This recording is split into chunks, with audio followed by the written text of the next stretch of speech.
Moving forward, when night falls in the forest, Chelsea finally wakes up and finds herself tied to a pillar, questioning what is happening to her. At that moment, she sees Leo sitting in front of her, and he asks if she is willing to cooperate with him. Upon hearing this, Chelsea glares fiercely at Leo, saying she would rather die than agree. Also, she doesn't need anyone other than her brother. Saying this, she tries to cast a spell. However, a feeling of suppression envelops her, making her question why she can't activate her magic.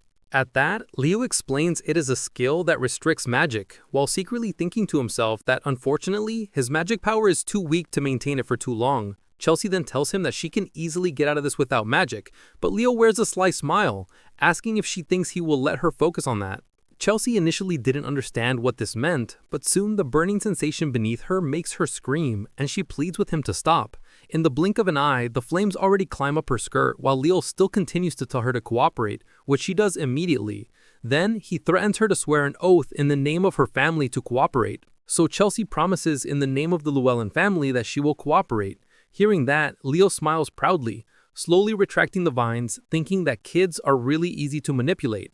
Afterward, Chelsea, finally freed, falls toward the flames with a crying tone, and she is so scared that she tightly closes her eyes. However, when she opens her eyes again, she is already securely held in Leo's arms, in a Princess Carrie, and in his embrace, he tells her that he is pleased to meet the Mage of Llewellyn. Meanwhile, on the other side, in the magnificent hall, mirrors broadcasting live appear in mid-air. Professor Albie watches the performance of every student and thinks how none of them are up to standards, since they are foolishly choosing to compete and fight each other.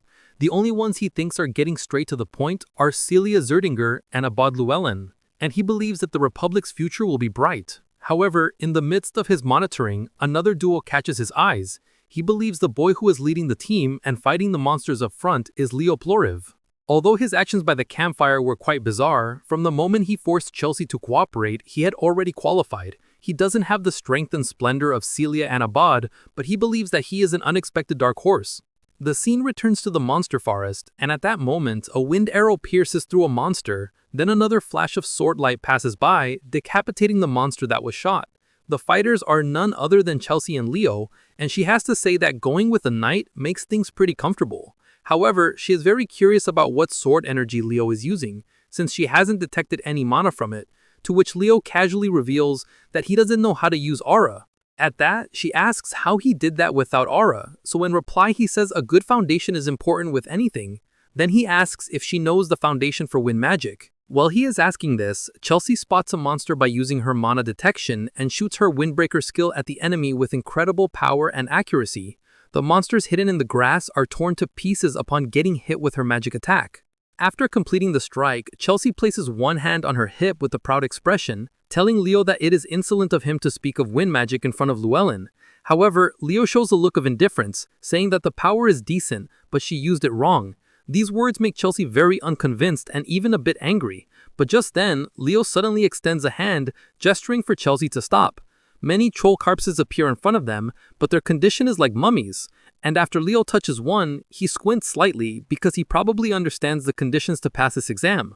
However, at that moment, Leo suddenly senses something. In the next instant, he forcefully knocks Chelsea to the ground, and two flying arrows land exactly where Chelsea had just stood.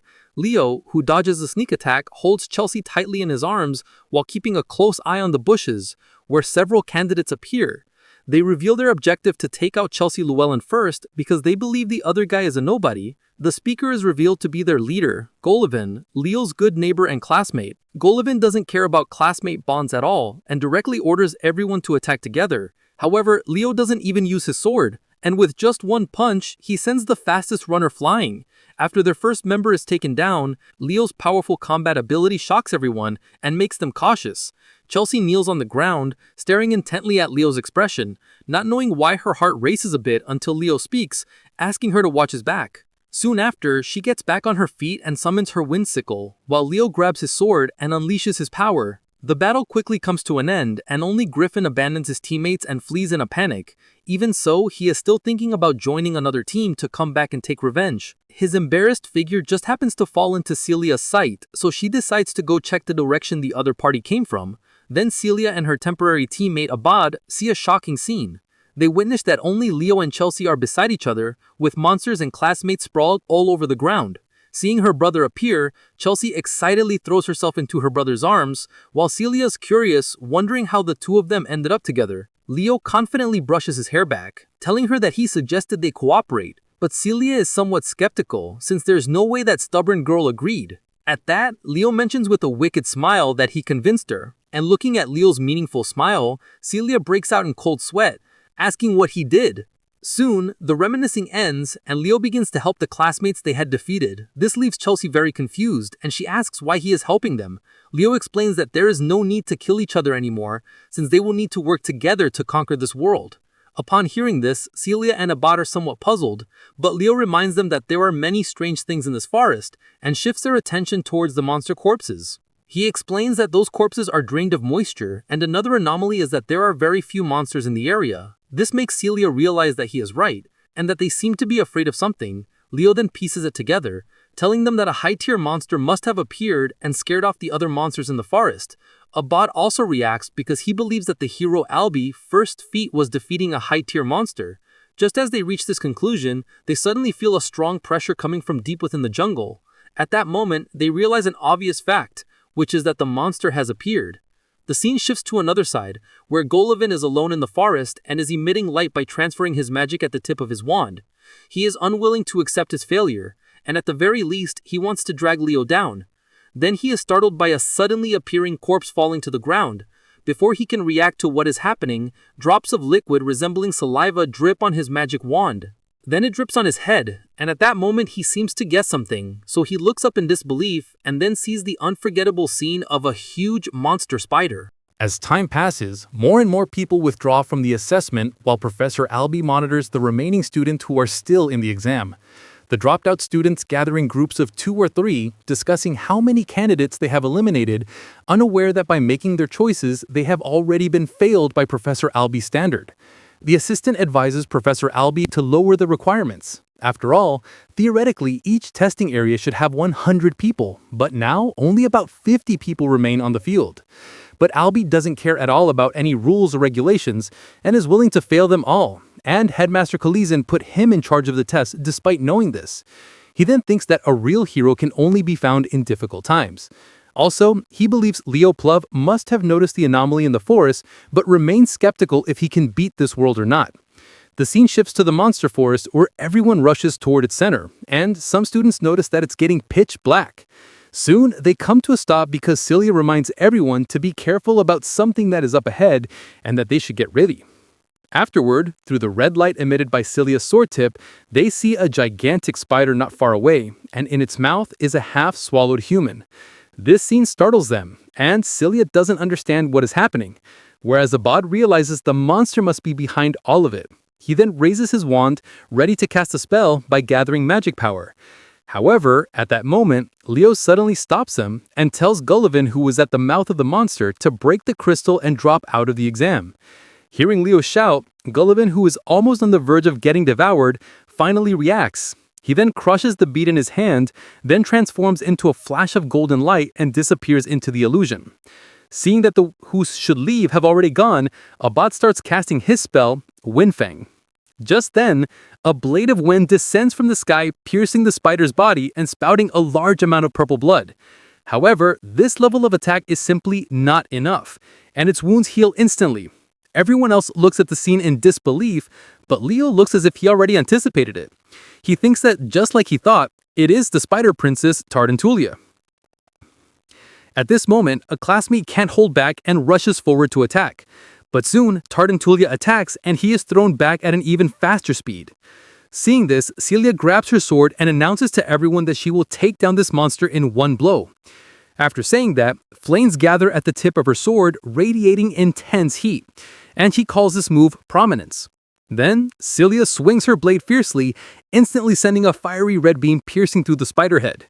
The spider lets out a painful wail. However, even so, it blinks and restores itself to its original state. At that, Celia looks at the restored Spider Queen and can hardly believe her eyes. Meanwhile, Abad, floating in the air, wears a smile, telling her that the difference in destruction power between a knight and a mage is day and night. He then completes the spell and whispers, Raphael. In the next moment, centered around Abad, a violent gale erupts, and the powerful wind pressure make the candidates unsteady. Then, the spider gets hit by Abad's violent attack and is torn apart by the gale. However, Abad shows no signs of joy, because the spider's body restores itself once again, and it instantly appears in front of him, making him startled.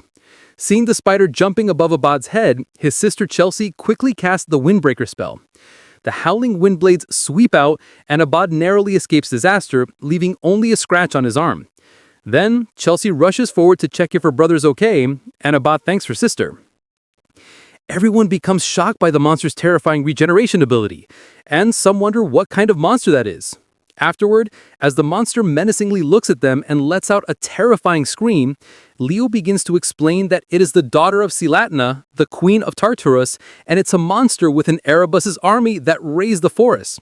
Hearing the name Tartarus, everyone becomes shocked, whereas Leo thinks to himself that the mana in Albi's left eye was indeed the Fairy King's mana.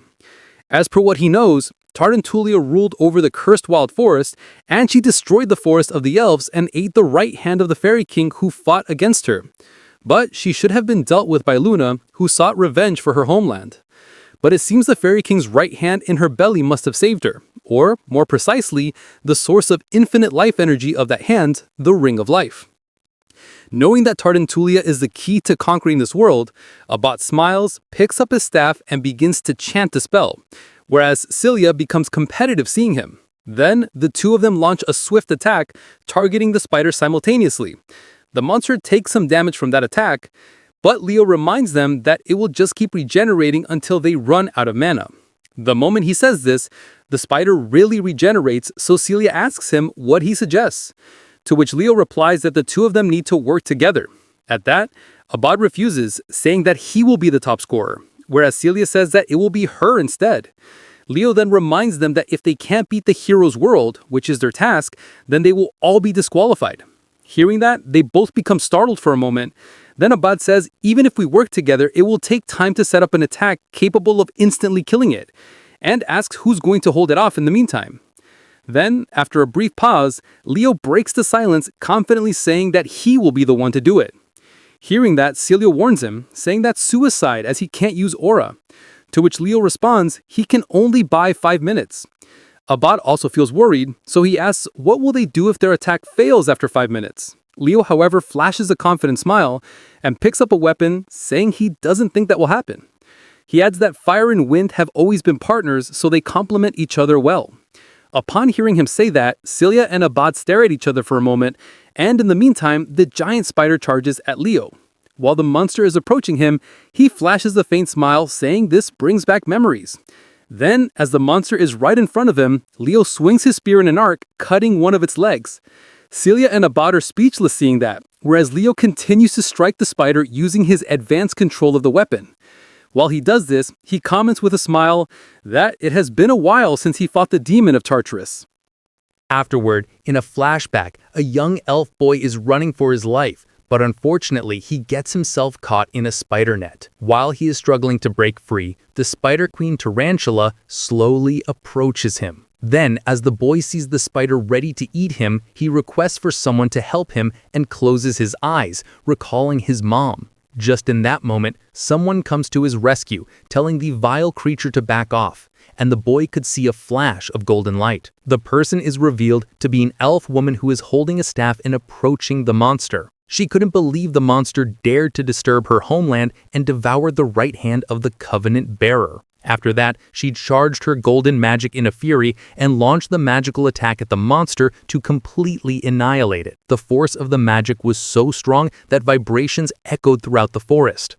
After the explosion was cleared up, the past self of Leo walks toward the elf boy, saying he can't believe the influence of Erebus reached even here. Then he begins to free the elf boy from the trap, asking if he is okay. Back to the present, after reminiscing about the past, Leo comes back to his senses and firmly holds his halberd, thinking how this is the extent of his powers without aura. Afterward, he suddenly calls for Chelsea, which completely catches her off guard. He instructs her to use her wind magic and send the fallen weapons nearby flying towards him.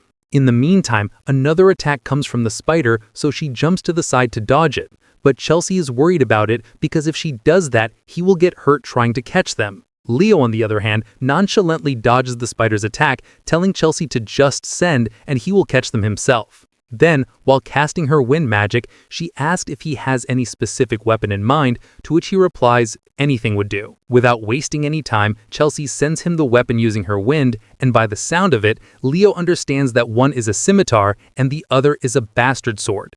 Then he jumps high up in the air, and without even looking back, he effortlessly catches the weapon in both of his hands. After the aura farming, he engraves the taste of his weapon by continuously attacking the spider as he descends from the air. His newly obtained weapons break while he is still in the middle of his assault, but he calls Chelsea to throw him the next round. Heeding his commands, she uses her wind magic to throw him the next set of weapons, and just like last time, he catches the weapons with precision. He then throws the short knife from his right hand and uses the battle axe to engage the spider in close combat, and while he is doing so, Chelsea thinks how he is around their age, but right now he is like a god of war. Celia speechlessly watches Leo fight, whereas Abold finally realized that he was not a small fry after all. Meanwhile, Leo gets a small scratch on his cheeks, and while making a menacing expression, he thinks that this sensation is the same as ever. If he can't even stop a mere insect like this, those guys in the afterlife will surely laugh at him. Keeping that in mind, he rushes to attack the monster and breaks his weapon in the process, so he asks Chelsea to throw him the next one. However, to his surprise, Chelsea informs him that it was the last one. Just in that moment, Celia calls out to him, saying she is ready and that he should step aside. Then, without wasting any moment, she fires a spiraling fire from the tip of her sword. The force of the attack burns the spider to a crisp, and after it is defeated, it drops a ring on the ground. At the same time, it is announced to all the remaining students inside that Albie's world, the Forest of Monsters, has been conquered. Celia falls on the ground in relief since it's over, and looking at Leo, she thinks about how he literally held off that monster for 5 minutes. Then she tries to compliment him, but before she can do that, Chelsea yells out in excitement that he is amazing and that he was like a hero from fairy tales. Leo uninterestingly asks him if she really means it, to which she says yes, she is an aspiring battle mage, and she wants to improve her close combat, so she wants him to teach her. However, Celia, who is already trained with him, tells Chelsea that she really hopes she gets to experience Leo's training at least once. Moving on, Leo notices the ring that the spider dropped on the ground, and wonders if this ring is the loot. But as soon as he touches it, a fairy manifests from inside the ring. Leo recognizes the fairy from his past life as Prince Silrod, and asks the fairy if he remembers him, who was previously known as Kyle. Silrod nods his head and goes back inside the ring, whereas Leo understands that Silrod has safely become the Fairy King, and that Albie got the Eye of Magic as a reward for finding the treasure. Just then, the countdown to returning to the testing center begins,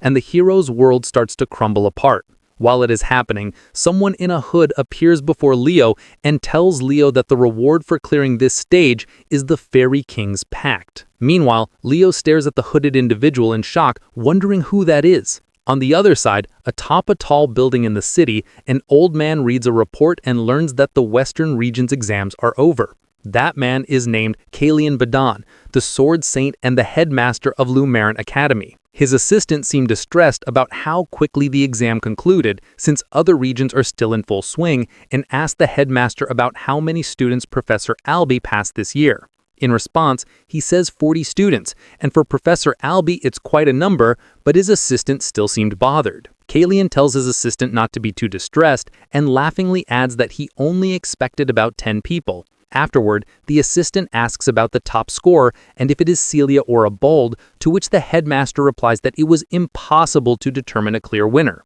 And there is a candidate for the new student representative, which the assistant becomes surprised to hear. He questions if it is Celia Zerdinger or Abad Llewellyn, but the headmaster mentions it's a name he is hearing for the first time. Back at the exam site, all the students cheer for Celia and Abald, but Professor Albie only looks at Leo and remains speechless. Shortly after, he announces that he will recommend Leo Plod as the freshman representative, and the scene transitions to the headmaster curious about what kind of student Leo Plod is for Albie to speak so highly of him and why he described him as a hero in the making.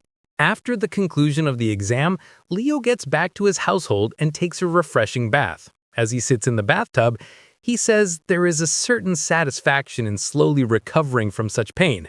Then he dives in the water thinking about the reward for clearing, which is the Fairy King's pact. He finds it strange, since even if they conquer the existing world of heroes, no rewards are given, but it was only given to him. Before he can question anything further, his mom enters the bathroom. Then she asks if he knows how she was expelled from the Zerdinger family.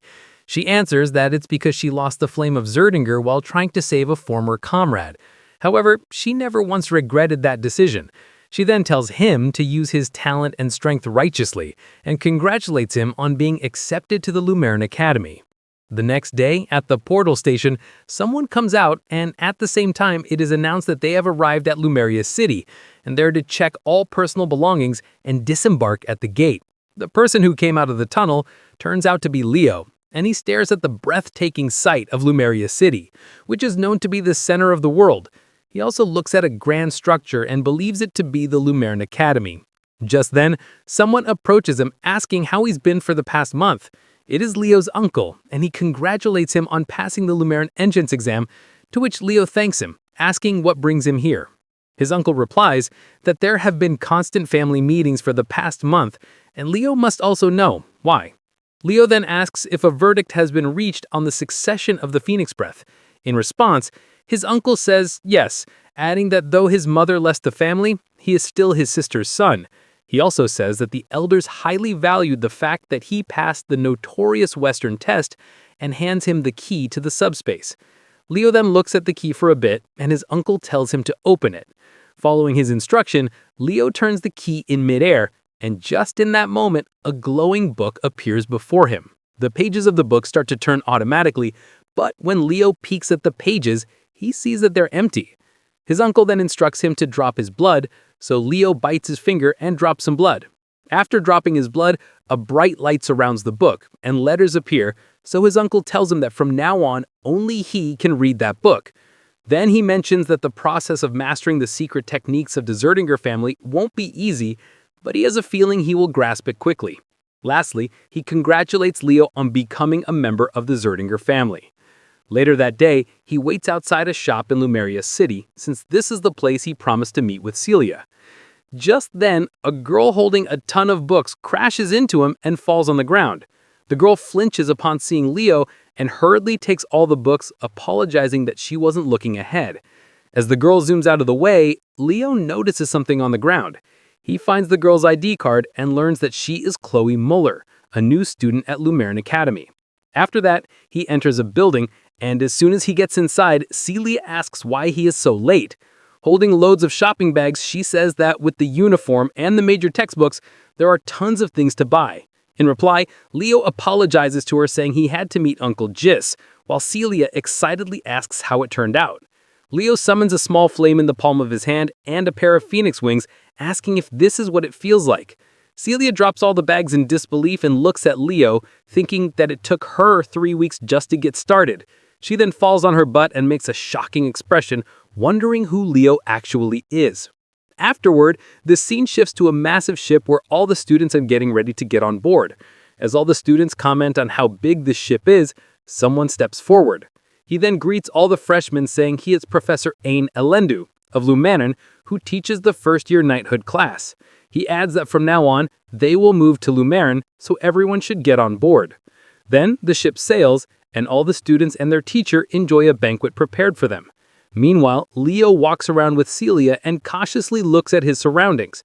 Suddenly, someone calls them a couple and asks to have a word, but Celia becomes angry since someone called them a couple. The student who called out to them turns out to be Carl Thomas, and he is from the Kingdom of Moira. He welcomes them to his shop to buy weapons and potions and hands Leo his business card, telling him to feel free to use his shop anytime he needs something during their academic life. Leo then greets him and introduces himself, saying he comes from the Kingdom of Delroad, to which Carl compliments him for passing the exam since Delroad had to take the infamous Western test. Afterward, Leo puts aside the pleasantries and questions if he is the only one who finds this situation strange. He says it's so peaceful that it's a bit suspicious, but Celia mentions that for freshmen who conquered the entrance exam, this kind of special treatment is only natural. Leo then looks at the professor, who is enjoying his drink, while Carl says, without any worries, that they would not make students sweat before the entrance ceremony. Just then, the whole ship suddenly starts to shake violently, and Leo comments that it seems like they might. A giant tentacle appears out of the ocean, and it starts attacking the students indiscriminately. The students request Professor Ain to help them, but he just continues drinking and tells them that they are student hero candidates of Lumerin, and when they are in crisis, first they should think of ways to overcome them on their own. Afterward, a giant kraken emerges from the ocean while all the students remain frozen in horror.